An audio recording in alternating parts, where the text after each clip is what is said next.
kasih Mbak Ines atas waktu dan kesempatannya untuk saya.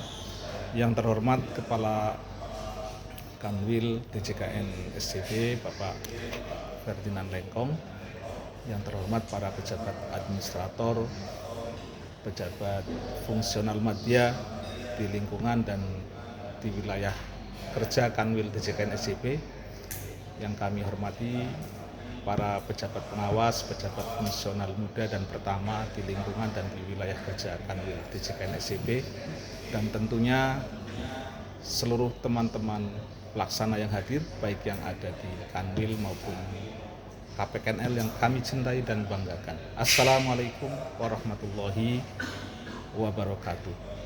Salam sejahtera untuk kita semua. Mohon izin untuk menyampaikan paparan terkait internalisasi keputusan Menteri Keuangan Republik Indonesia nomor 475 tahun 2023 tentang pedoman penanganan benturan kepentingan di lingkungan Kementerian Keuangan. Yang jelas kalau kita baca di KMK ya, Bapak Ibu sekalian, kenapa KMK 475 ini perlu hadir? Konon KMK ini hadir dalam rangka untuk melaksanakan kerangka kerja integritas ya.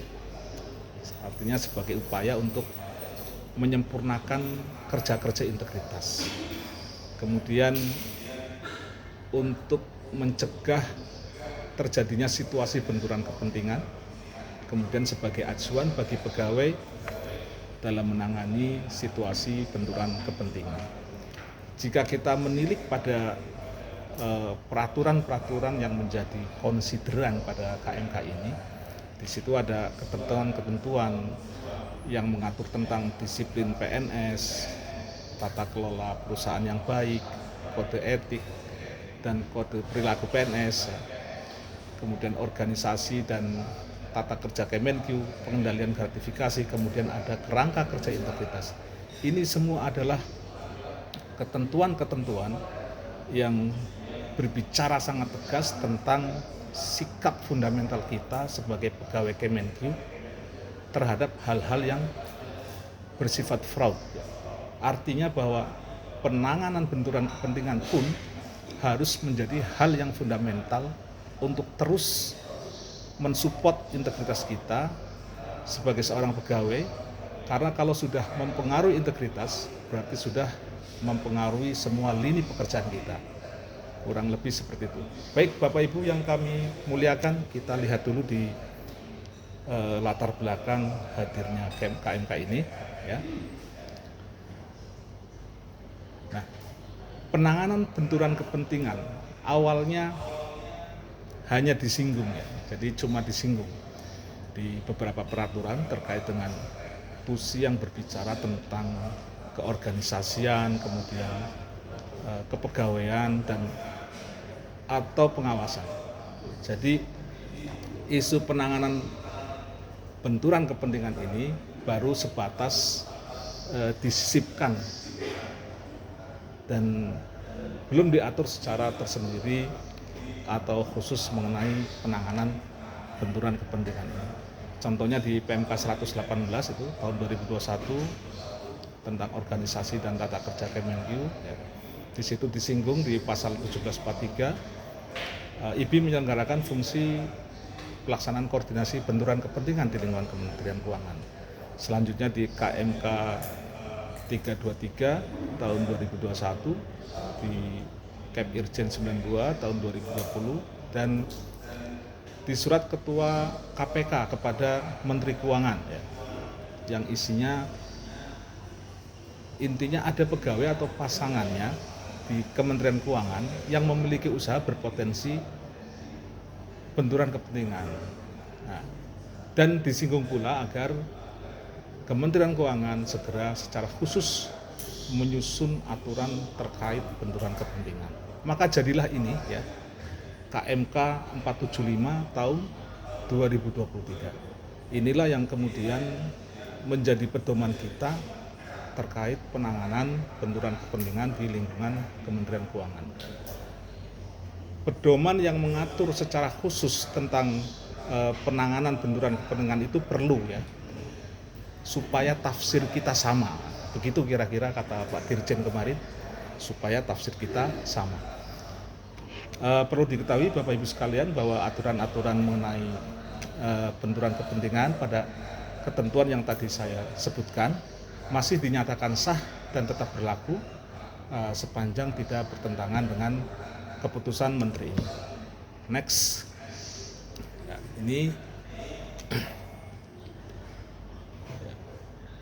ini beberapa referensi ketentuan yang di dalamnya juga terdapat pasal-pasal yang mengatur tentang benturan kepentingan yang kemudian dijadikan sebagai referensi dalam penyusunan KMK 475 tahun 2023. Ini ada Undang-Undang nomor 30 tahun 2014, Permen Pan RB nomor 37 tahun 2012, PMK 190 tahun 2019, KMK 323 tahun 2021 tentang kerangka integritas, dan seterusnya, yang intinya di dalamnya mengatur perihal keterkaitan pelaksanaan tugas atau kegiatan dengan benturan kepentingan, meskipun tidak diatur secara fokus. Next, kita ke kami coba mengulas bagian penanganan benturan kepentingan ini ya. Di sini ada pengertian dan ruang lingkup ya. Kemudian ada kewajiban dan larangan terkait benturan kepentingan yang harus dilaksanakan oleh pegawai pada lini pertama. Nah, siapa pegawai pada lini pertama? Yaitu mereka yang melakukan business origination, yaitu seluruh pegawai termasuk kepala kantor supaya menjadi orang-orang yang pertama memahami konsep penanganan benturan kepentingan ini. Lini pertama ini saya lebih suka menyebutnya lini pertahanan pertama, karena merupakan lini pertahanan terpenting dalam mencegah terjadinya benturan kepentingan. Lini di mana orang-orang yang ada di dalamnya tidak boleh terkooptasi. Karena merupakan pertahanan terpenting, maka pegawai dan pimpinan dituntut untuk bisa dengan sungguh-sungguh memahami kewajiban dan larangan dalam penanganan benturan kepentingan ini. Kewajiban yang harus ditunaikan oleh pegawai dalam penanganan benturan kepentingan ini yaitu deklarasi data pegawai. Jadi jangan hanya dideklarasikan datanya, tapi juga perlu dilakukan analisis potensi benturan kepentingannya ya, pada sistem informasi SDM Kemenku. Dalam hal ini HARIS. Analisis terlebih dahulu data-data kita yang memiliki potensi akan munculnya benturan kepentingan, baru kemudian dideklarasikan, diungkapkan dalam bentuk deklarasi data pegawai yang nanti Bapak Ibu bisa input melalui aplikasi satu Kemenku atau Nadiem seperti yang disampaikan Pak Kanwil tadi, yang kemudian disimpan dalam dokumen deklarasi.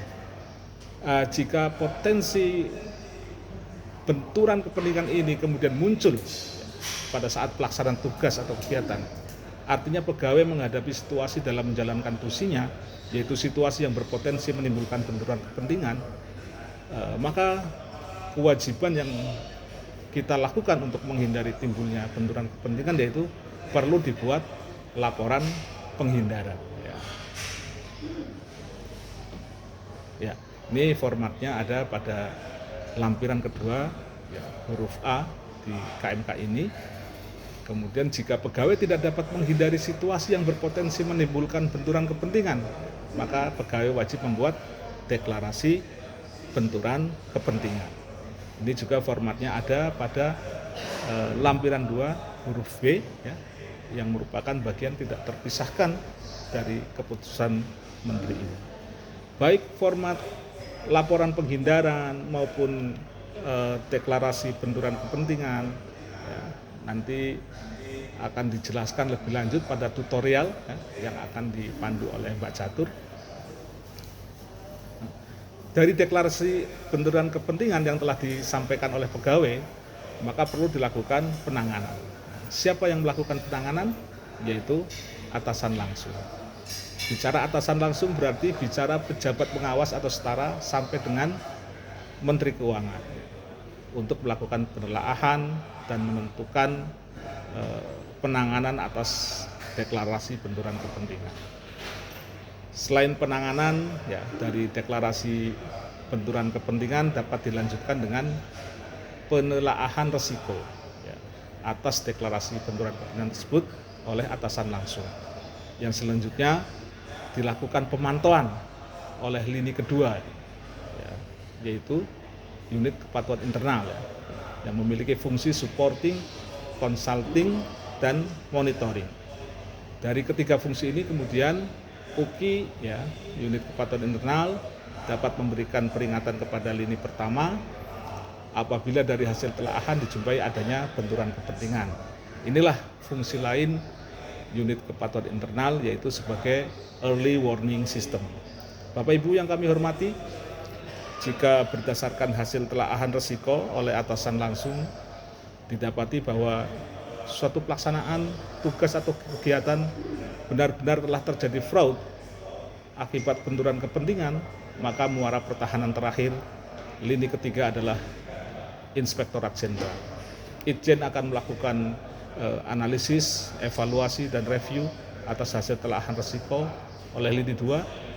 Jika benturan kepentingan benar-benar berakibat fraud seperti terjadinya tindak korupsi, maka perlu dilakukan penanganan, yaitu penghentian usaha, mutasi pegawai, penarikan diri, pembatasan tugas, tetap menjalankan tugas. Baik deklarasi data, laporan penghindaran maupun hasil telaahan risiko dan penanganan disatukan dalam dokumen deklarasi yang selanjutnya oleh sistem informasi kepegawaian, dalam hal ini HARIS, ya, dimanfaatkan sebagai tools dalam rangka pengambilan keputusan dan manajerial. Next. Ya. Oke. Jadi ada 3 produk ya. Ada 3 produk data dari lini pertama terkait benturan kepentingan. Yang pertama deklarasi data pegawai, kemudian deklarasi benturan kepentingan, dan yang ketiga laporan penghindaran. Ketiganya oleh HARIS ya, disatukan dalam folder dokumen deklarasi. Inilah peran penting HARIS ya. Kenapa penting? Karena 3 produk data tersebut pimpinan dapat memanfaatkannya untuk penanganan benturan kepentingan, know your employee, dashboard profiling, manajemen pegawai ya, untuk mutasi atau promosi, dan pengawasan oleh lini kedua dan ketiga. Oke, next. Ini benturan kepentingan dan pencegahan korupsi.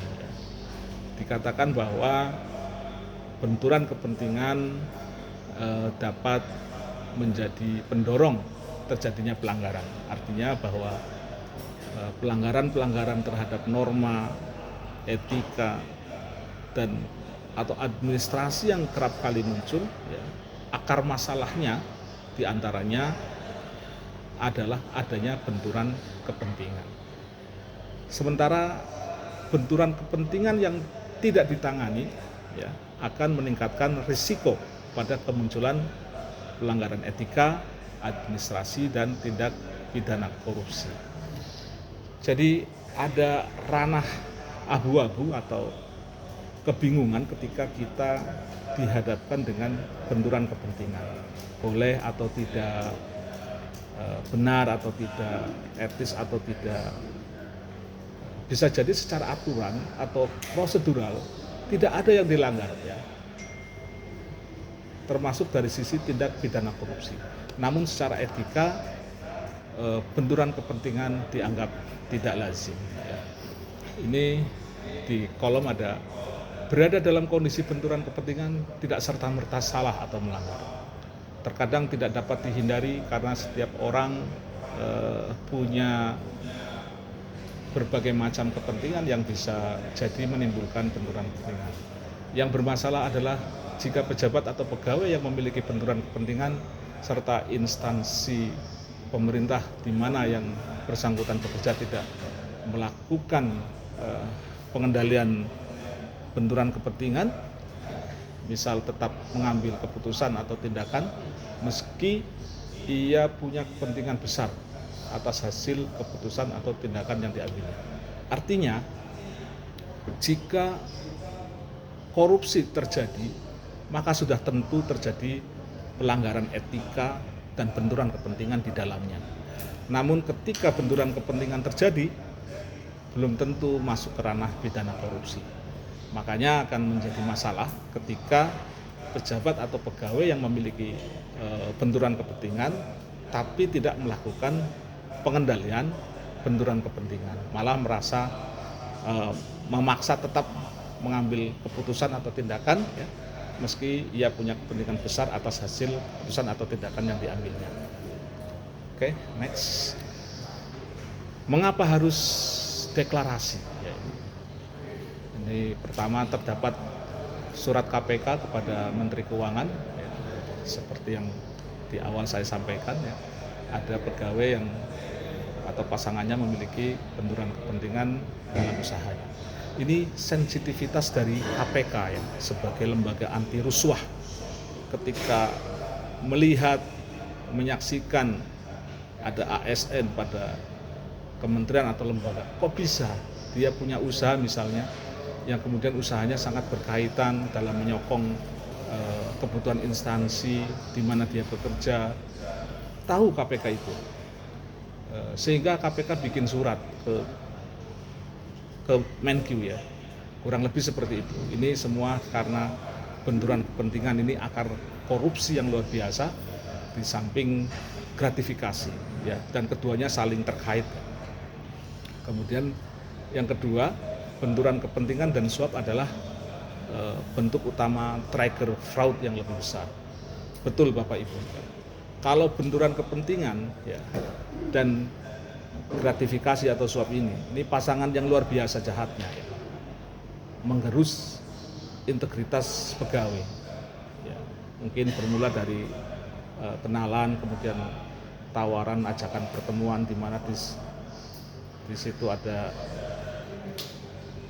gratifikasi sebagai penarik ya, kemudian tawaran keuntungan yang menggiurkan dalam menjalankan bisnis di perkantoran, sampai akhirnya pegawai yang bersangkutan tidak enak hati ya, justru malah suka. Disitulah kemudian ada hal-hal yang tidak proporsional ya, atau prioritas secara yang tidak wajar, sampai akhirnya kemudian merasa tidak bersalah kalau dirinya telah melakukan markup, penggelapan dan sebagainya. Tertutup hati nuraninya sehingga timbullah fraud ya, yaitu korupsi. Nah, kemudian yang ketiga, deklarasi telah menjadi best practice di organisasi lain seperti KPK, OJK, LKPP dalam mendeteksi fraud. Dari deklarasi data kemudian ya, terdeteksi misalnya, ini misalnya ya, pemilik PT Mastercool usaha jual beli dan perbaikan AC itu ternyata keponakannya Kasubag Umum misalnya. Pemilik PT Lintas Batas Angkasa yang suka beresin internet di kantor itu ternyata sepupunya PPK itu misalnya. Dan lainnya ya, yang kemudian bermunculan setelah adanya deklarasi data pegawai. Kemudian di nomor 4 nih, beberapa kasus fraud di Kemenkyu yang penyebabnya adalah benturan kepentingan ya, seperti yang viral diketahui publik. Next aja. Jadi mengapa harus dideklarasi? Ya, membangun kesadaran pegawai ya, supaya jadi pegawai itu ya lebih fokus ya, dan profesional. Jangan cawe-cawe rezeki orang ya. Itu tamak namanya. Boleh-boleh saja punya bisnis atau usaha di luar sana, tapi jangan sampai bisnis atau usaha yang dimilikinya menjadi usaha yang menyuplai ya, atau ada keterkaitan dengan kantor di mana kita bekerja, apapun bentuknya ya. Tapi kalau kos-kosan nggak apa-apa ya, karena baik pegawai yang memiliki kontrakan maupun pegawai yang pos itu tidak memposisikan diri sebagai orang yang tidak terikat dengan kantor, kan dia dipakai di luar jam kerja. Kemudian sebagai upaya pencegahan korupsi, dengan adanya deklarasi data pegawai, paling tidak sedari dini sudah terdeteksi. Jadi kalau masih tetap memaksakan diri untuk terlibat atau terbentur, kan pasti nggak enak hati ya. Ada rasa malu di awal. Inilah makanya malu itu sebagian dari iman ya, karena bisa mencegah korupsi. Selanjutnya regulasi. Deklarasi harus dilakukan karena arahan menteri ya, pimpinan kan memang harus diikuti dan sudah diregulasikan dalam bentuk KMK secara khusus di KMK ini nomor 475 tahun 2003, maka harus kita jalankan, harus kita laksanakan. Apa manfaatnya? Untuk mencegah benturan kepentingan, mencegah yang lebih jauh lagi yaitu fraud, yaitu korupsi ya. Mencegah daripada kita korupsi, kita ditelanjangi oleh netizen, malu.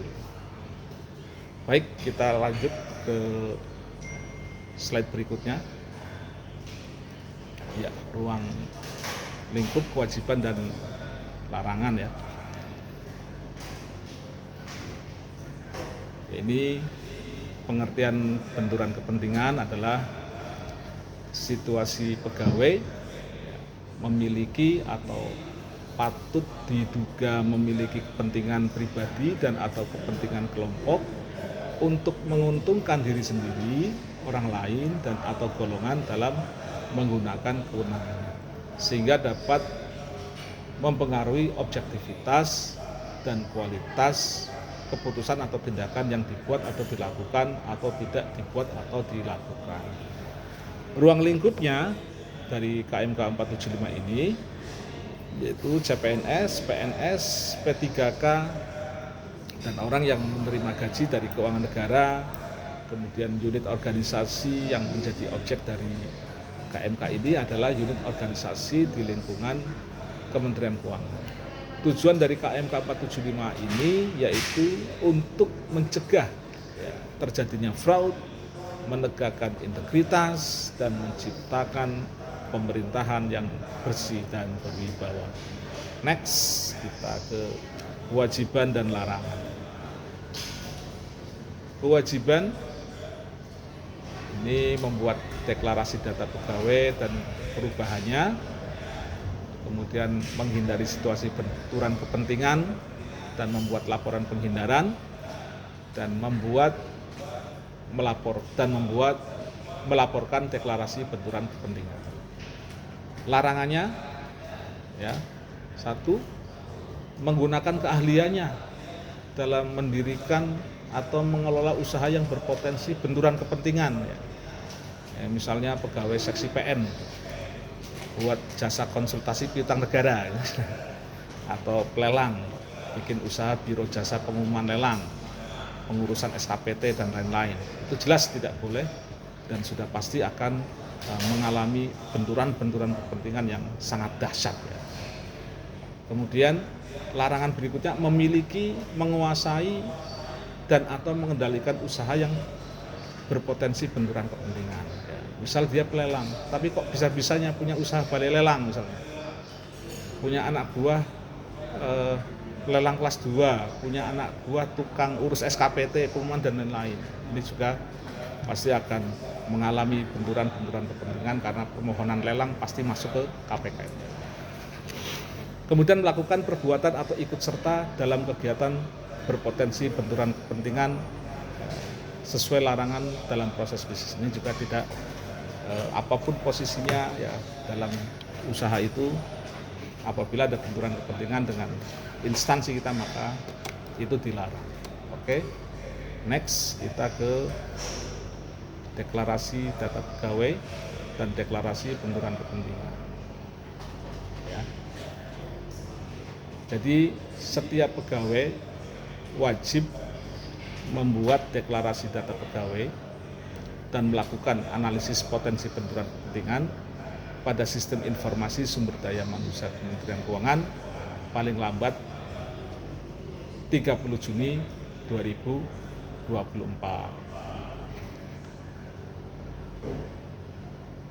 Apa saja ya hubungan keluarga inti ya, pasangan kita, anak-anak kita, anak kandung kita, anak angkat yang masuk dalam kakak juga dimasukin, orang tua, mertua,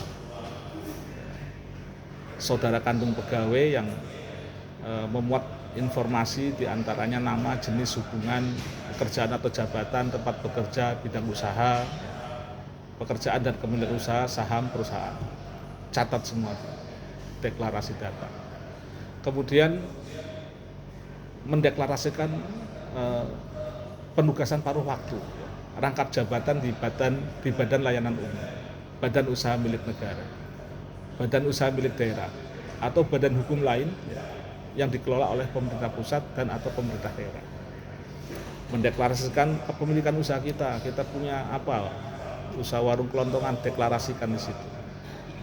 Kepemilikan saham pada perusahaan tertutup dan atau kepemilikan saham lebih dari 1% pada perusahaan terbuka dan atau rangkap jabatan di badan usaha swasta dan atau badan lainnya yang disusun sesuai dengan contoh format ya, pengisian sebagaimana lampiran 1 huruf A, nanti ada tutorialnya.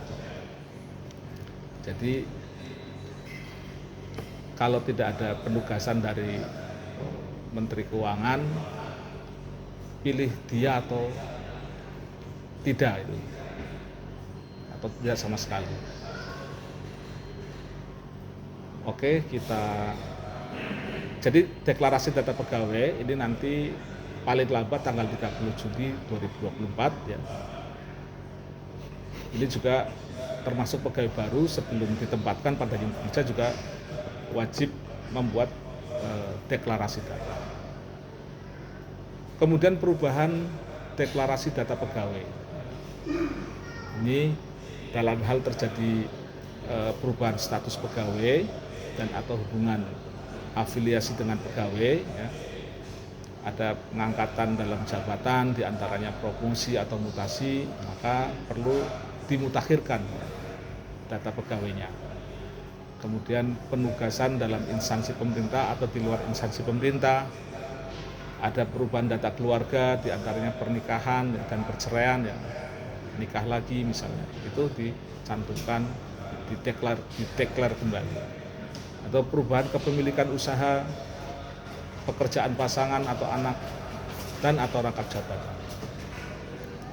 Pengangkatan sebagai dewan pengawas atau dewan komisaris ya, itu juga perlu dideklarasikan.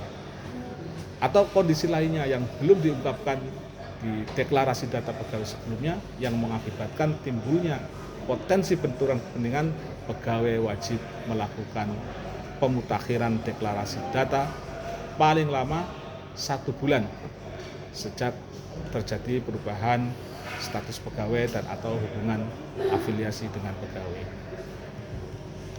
Itu kita lanjut. Oke. Ini penanganan atas deklarasi data pegawai ya, melalui sistem informasi sumber daya manusia Kementerian Keuangan ya, HARIS ya. Deklarasi data pegawai dan pemutakhiran data pegawai divalidasi oleh Itjen ya. Kemudian dalam hal berdasarkan hasil validasi itu terdapat kondisi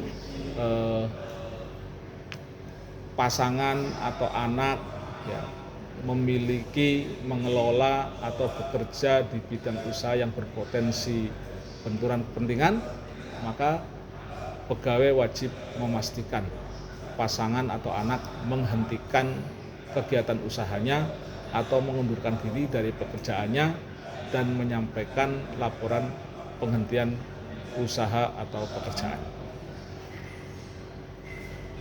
Dalam hal kondisi pegawai atau pasangan memiliki saham perusahaan tertutup dan atau saham lebih dari 1% pada perusahaan terbuka yang berpotensi benturan kepentingan, maka pegawai atau pasangan wajib melepas atau mengalihkan kepemilikan saham kepada pihak lain yang tidak mempunyai benturan kepentingan atau COI, ya, conflict of interest, dengan menyampaikan laporan pelepasan pengalihan kepemilikan saham.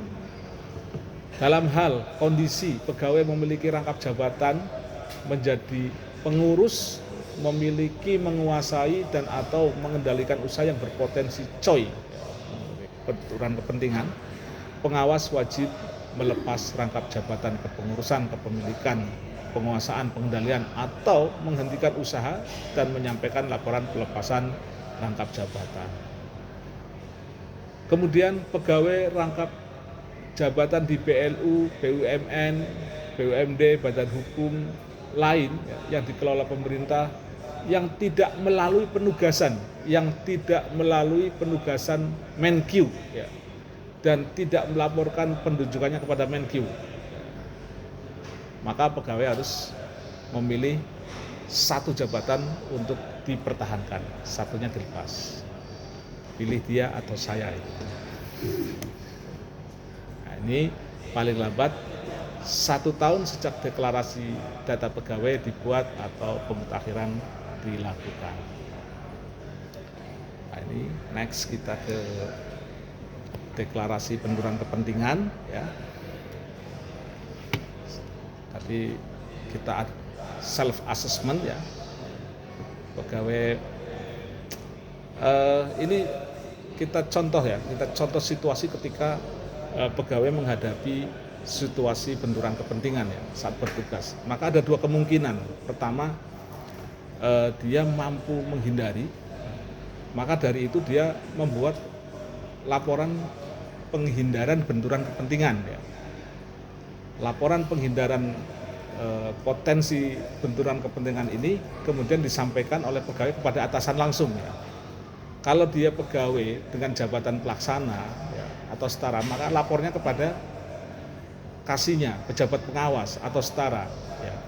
Namun dalam hal pejabat pengawas atau setara memiliki benturan kepentingan yang sama, pegawai melaporkan kepada pejabat administrator atau setara. Kalau dia pejabat pengawas atau setara, maka lapornya kepada pejabat administrator atau setara. Kalau dia pejabat administrator atau setara, maka lapornya kepada pejabat pimpinan tinggi pratama. Kalau dia pejabat pimpinan tinggi pratama atau setara, lapornya kepada pejabat pimpinan tinggi madya. Dan seterusnya, pejabat pimpinan tinggi madya lapornya kepada Menteri Keuangan. Untuk pejabat fungsional, ya, lapor kepada atasan langsung sesuai ketentuan. Itu terjemahan dari bagian itu kira-kira seperti itu. Jadi nanti ada situasi benturan kepentingan, pegawai dia wajib, ya, membuat laporan penghindaran. Kalau dia tidak bisa keluar dari situasi benturan kepentingan itu, maka dia membuat deklarasi benturan kepentingan. Kemudian deklarasi benturan kepentingan itu ditelaah, ya, oleh atasan langsung. Hasilnya kemudian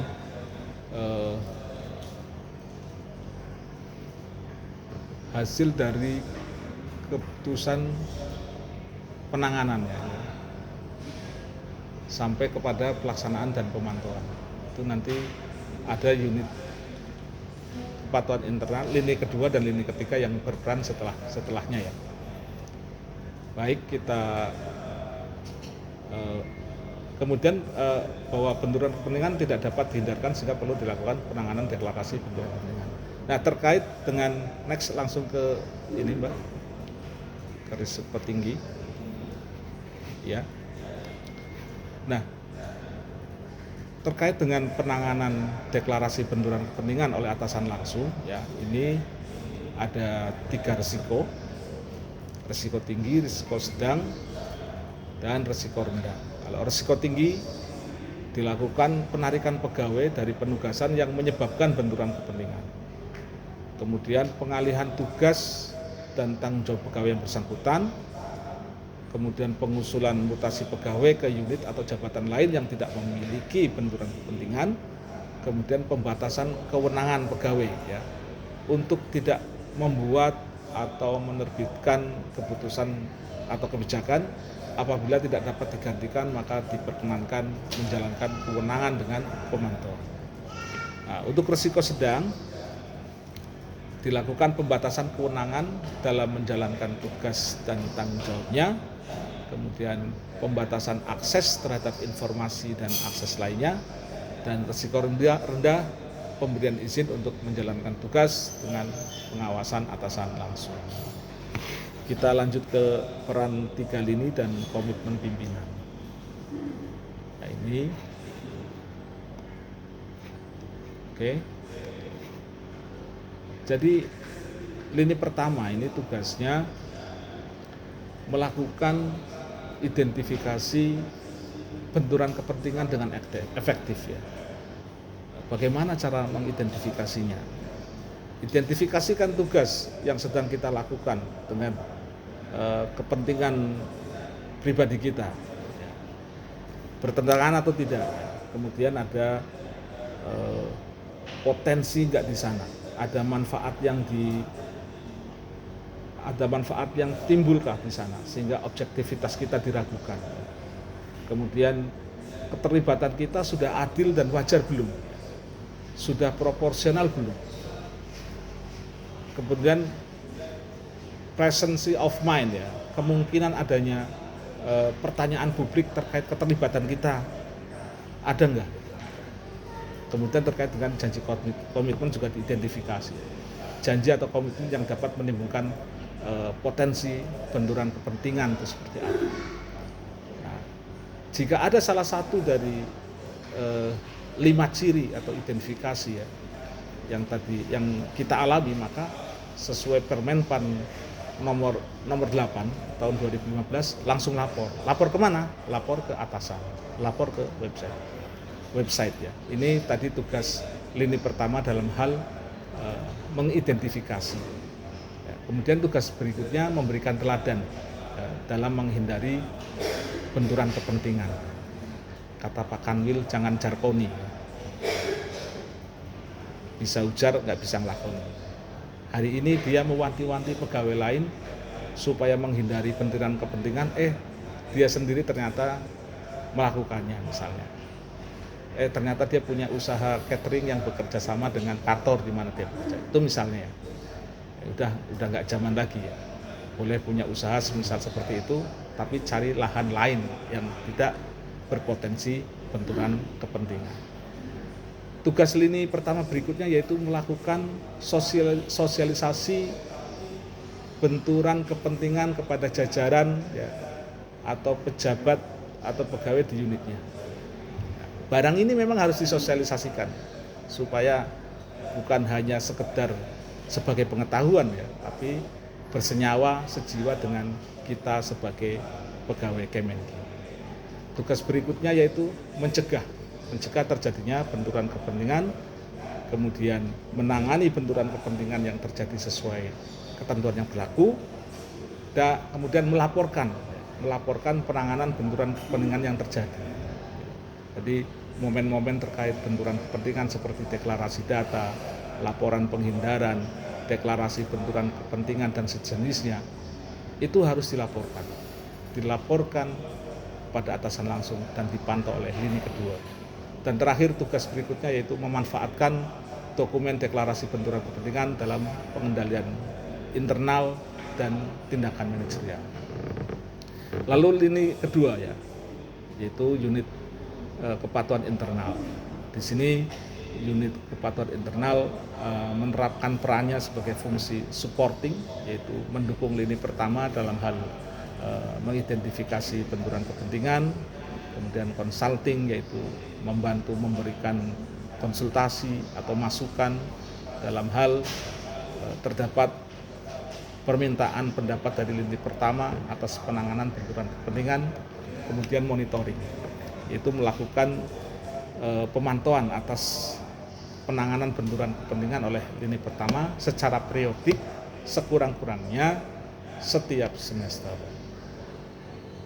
Terakhir di lini ketiga yaitu Inspektorat Jenderal, ini tugasnya melakukan analisis, evaluasi, pemantauan, review atas penanganan benturan kepentingan sekurang-kurangnya 1 kali dalam 1 tahun, kemudian mengembangkan berbagai instrumen dalam rangka meningkatkan efektivitas penanganan benturan kepentingan, membantu memberikan masukan dalam hal terdapat permintaan pendapat dari Menteri Keuangan atas penanganan benturan kepentingan, dan lakukan pemanfaatan atas data penanganan benturan kepentingan.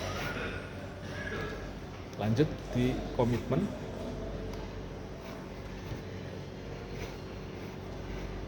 Ya, komitmen pimpinan unit organisasi. Ini di KMK ada di diktum ke-35 sampai 37 ya, di mana setiap pimpinan unit eselon 1 wajib memberikan teladan dalam menghindari benturan kepentingan dan melakukan penanganan potensi benturan kepentingan secara berkesinambungan pada masing-masing unit eselon 1. Itu melakukan penyesuaian terhadap ketentuan dan SOP mengenai penanganan benturan kepentingan pada masing-masing unitnya, menyusun situasi benturan kepentingan yang lebih rinci sesuai dengan proses bisnis pada masing-masing unitnya.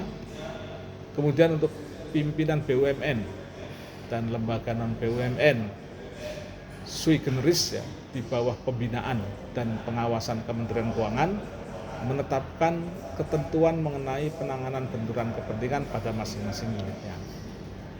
Ketentuan dalam KMK ini berlaku mutatis mutandis, artinya penyesuaian seperlunya terhadap ketentuan mengenai pedoman penanganan benturan kepentingan pada unit organisasi non-eselon. Ini sanksi ya, dan sanksi.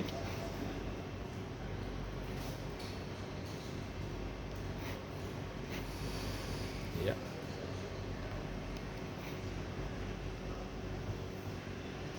Sanksi ini ada di diktum ke-32 ya. Jadi setiap pegawai yang melakukan pelanggaran atas situasi benturan kepentingan ya, sebagaimana dimaksud dalam diktum kelima, kemudian pegawai yang tidak membuat deklarasi data pegawai dan atau tidak melakukan analisis potensi benturan kepentingan ya, tidak melakukan pemutakhiran deklarasi data pegawai, tidak membuat deklarasi benturan kepentingan, dan atau tidak menyampaikan deklarasi benturan kepentingan kepada atasan langsung, dan atau menyampaikan deklarasi data pegawai, melakukan analisis potensi benturan kepentingan dan sebagainya, tapi dia tidak lengkap, tidak benar, tidak dapat dipertanggungjawabkan, dikenakan sanksi kode etik atau disiplin pegawai sesuai dengan ketentuan peraturan perundangan dan atau ketentuan yang berlaku di lingkungan Kementerian Keuangan. Keras sekali ya. Ini kemudian lanjut ke contoh pelanggaran kepentingan ya. Ini pegawai memberikan, yang pertama contohnya, pegawai memberikan informasi yang sifatnya rahasia dan atau terbatas kepada pihak yang memiliki hubungan keluarga atau afiliasi lainnya. Kemudian yang kedua, pegawai membuat keputusan atau melakukan tindakan secara tidak objektif karena pernah menerima uang, barang, atau fasilitas atau akomodasi dari pihak yang diawasi atau dilayani. Pegawai memenangkan penyedia barang atau jasa dan atau memberikan manfaat lainnya yang dapat mengganggu independensi dalam pengadaan barang atau jasa karena memiliki hubungan keluarga atau hubungan afiliasi lainnya dengan penyedia barang atau jasa. Kemudian contoh lainnya, pegawai melakukan intervensi ya atas pengawasan atau pelayanan yang dilakukan baik secara psikologis maupun teknis pelaksanaannya karena memiliki hubungan keluarga atau afiliasi dengan pihak yang diawasi atau dilayani. Nah, ini kemudian dilakukan pemeriksaan ya, proses pemeriksaan atas dugaan pelanggaran kode etik atau disiplin pegawai yang berkaitan dengan adanya benturan kepentingan dilaksanakan sesuai dengan ketentuan peraturan perundangan dan atau ketentuan mengenai kode etik atau disiplin PNS. Setelah itu dilakukan evaluasi keputusan, penyelesaian atas kebijakan, keputusan dan atau tindakan yang dilakukan oleh pegawai yang dilatar belakangi adanya benturan kepentingan dilaksanakan sesuai ketentuan peraturan perundang-undangan. Ini pelanggaran terhadap larangan atas benturan kepentingan di lingkungan Kemenq. Ini bisa Bapak Ibu lihat di lampiran 3 ya, yang merupakan bagian tidak terpisahkan dari putusan menteri ini. Kemudian proses pemeriksaan atas dugaan pelanggaran kode etik atau disiplin pegawai yang berkaitan dengan adanya benturan kepentingan itu juga ada di diktum ke-33, penyelesaiannya ada di diktum ke-34. Nah, ini kita lanjut ke self assessment ya.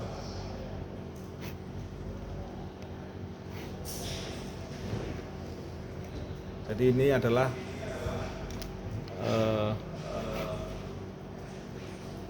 langkah pertama dari deklarasi benturan kepentingan ya. Kita buat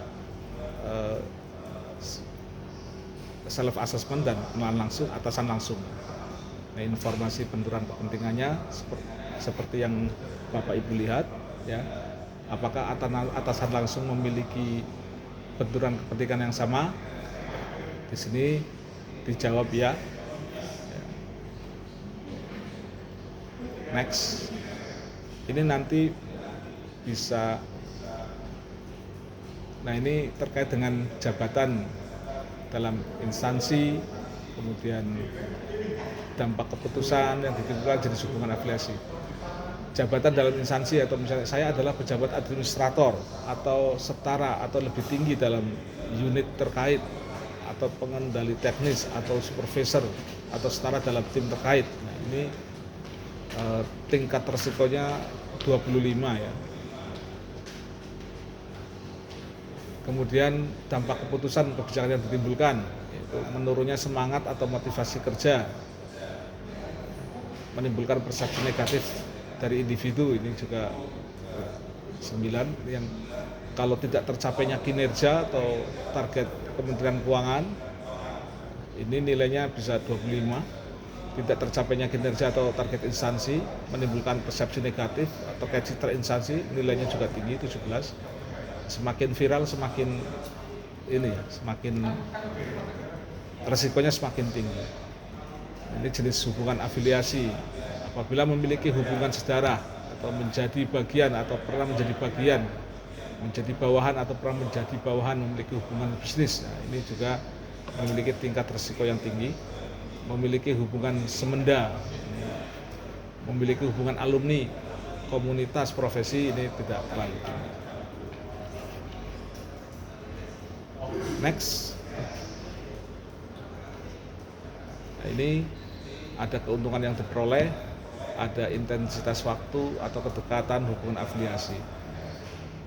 Nah, ini setelah kita lakukan telaahan dari self assessment, setelah kita lakukan self assessment kemudian ditelaah oleh atasan langsung, ternyata nilainya 79, berarti resikonya tinggi. Ini kemudian diambil oleh pimpinan untuk mengambil kebijakan ya, langkah apa yang harus diambil pimpinan terhadap pegawai yang mengalami benturan kepentingan tadi. Next.